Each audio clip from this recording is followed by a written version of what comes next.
Sous la présidence du chef de l'État, M. Patrice Talon, le Conseil des ministres s'est réuni ce mercredi 15 octobre 2025 et a pris les décisions dont voici la teneur. S'agissant des mesures normatives, en point 1, transmission à l'Assemblée nationale pour examen et vote du projet de loi portant prévention, prise en charge et élimination des infections au VIH et au sida en République du Bénin. Après plusieurs décennies de lutte contre la pandémie, il est question pour les États de réexaminer leur législation et le régime pénitentiaire qui en découle, en les reformulant de manière à rendre compatibles les contextes épidémiologiques tels qu'ils se manifestent localement et les obligations internationales auxquelles il faut se conformer, notamment en matière de respect des droits de l'homme. Le présent texte élaboré à cette fin, une fois voté, permettra de réaffirmer l'engagement du Bénin en matière de prévention et de prise en charge, garantir un accès équitable aux soins, traitements et services de soutien, réduire la stigmatisation et les discriminations persistantes à l'encontre des personnes vivant avec le VIH, renforcer le cadre normatif autour de la protection des droits des patients, y compris la confidentialité, le consentement éclairé et la non-discrimination, assurer une prise en charge globale et intégrée en lien avec les politiques de santé, d'éducation, de genre et de protection sociale. Le ministre de la Santé, en collaboration avec le garde des Sceaux, ministre de la Justice et de la Législation, en assurera la présentation et la discussion devant la représentation nationale. En point 2, création de la Commission nationale de réforme du droit.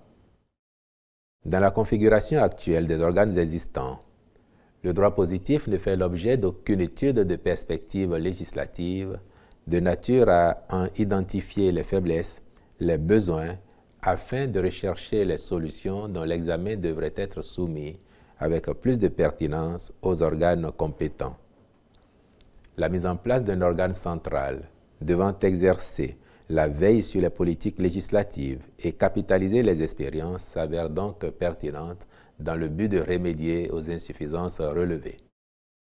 La création de la commission résulte en outre de la multiplicité des dispositifs d'assistance et de conseil aux structures dédiées qui n'offrent sur la durée ni l'efficacité ni la cohérence globale attendue.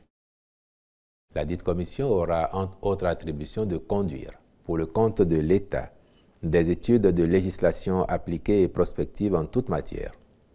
De même, elle assurera à titre permanent le conseil aux institutions publiques en matière législative et réglementaire, puis donnera les impulsions nécessaires à l'évolution de la loi ou du règlement. Par ailleurs, son champ de compétences intègre l'assistance au gouvernement en ce qui concerne la définition des politiques publiques, la conception, l'élaboration, l'application ainsi que la diffusion des règles de droit communautaire. Elle comprend en son sein un comité permanent et un comité d'experts associés chargés de conduire cette mission. Au chapitre des communications, en point 1, réhabilitation du stade Charles de Gaulle de Porto Novo.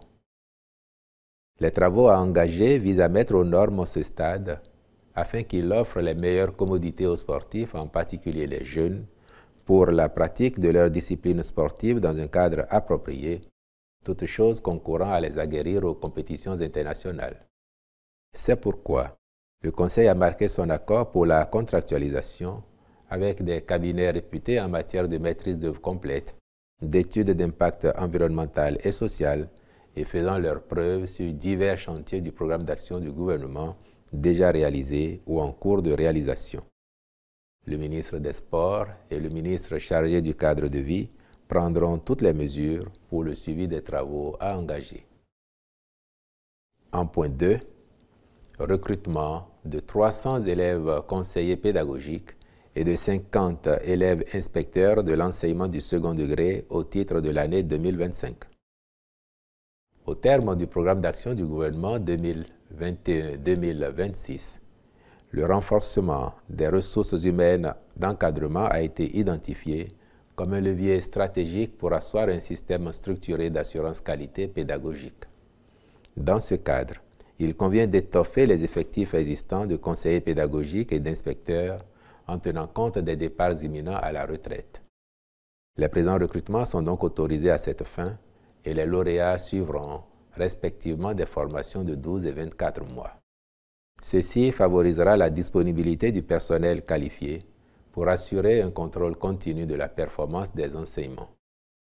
Il en va de même du soutien à la mise en œuvre des réformes curriculaires et des outils d'évaluation standardisés, puis de la promotion d'un accompagnement individualisé pour une amélioration durable des résultats scolaires. Je vous remercie.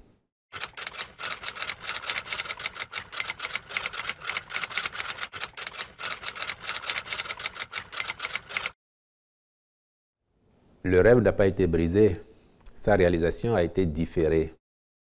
Moi, je préfère voir les choses sous cet angle-là et pas celui pessimiste, même si je comprends que tous ensemble, nous ayons été quelque peu déçus hier, autant que les joueurs eux-mêmes. Parce que je suis convaincu qu'en montant sur le rectangle vert hier, ils n'avaient qu'une seule ambition, c'était d'offrir au Bénin une première qualification historique à la Coupe du Monde de football. Nous y avons cru. Et c'est pour cette raison que le gouvernement n'a ménagé aucun effort pour leur apporter le soutien, les conditions, les ressources nécessaires à ce que cette campagne de qualification se déroule dans de meilleures conditions. Et puis globalement, il y a quand même lieu de reconnaître qu'on aura fait un parcours plutôt agréable.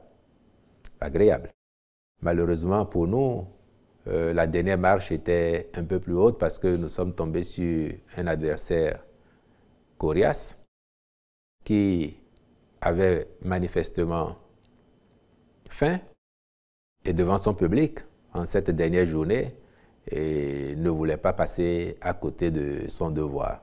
Donc je crois que, somme toute, oui, la déception de n'avoir pas pu franchir cette dernière étape qui nous aurait offert cette qualification historique, mais globalement, le sentiment que nous commençons à faire mieux et nous pouvons faire davantage mieux sur les prochaines années.